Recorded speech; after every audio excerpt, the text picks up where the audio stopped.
jam smartwatch harga bawah RM220. Kalau korang nak tahu macam mana rupa jam ni, jom kita tengok. Aku pun baru nak unboxing ni. Ada 170 sport modes, 6 satellite global positioning. So jam dia macam ni.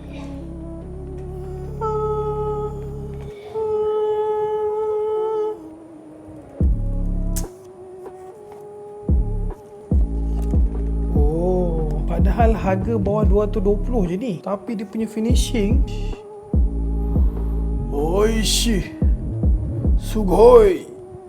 Okay, kalau dekat tangan aku, memang ngam lah dekat tangan aku, besar. So dalam kotak ni korang akan dapat jam, charging cable untuk jam SKME ni, and then korang akan dapat silica gel, and then dalam box aksesori ni korang akan dapat user manual ataupun product disclosure. So jom kita on kan jam SKME B78 ni.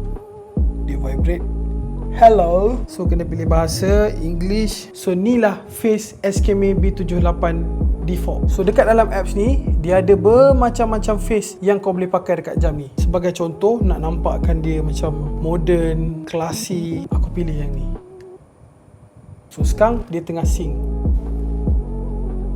Kau tengok stylo tak? Macam jam mahal, padahal harga dia murah je. Masa video ni dibuat, harga dia bawah RM220 je. So basically macam-macam benda kau boleh buat dengan jam ni. Sama macam jam yang harga ribu-ribu tu. Dekat dalam ni juga kau boleh monitor macam-macam, seperti blood oxygen. Kau boleh check kau punya BP, oxygen level, stress. Kau boleh buat sports, weather, ada alarm, ada kau punya sleep data, workout records, macam-macam benda. So kalau korang berminat berbanding jam-jam yang ada function macam ni, harga dia mesti dah meroket amat. So aku akan sediakan beg kuning kat bawah. Kau claim semua voucher free shipping yang kau dapatkan SKME B78.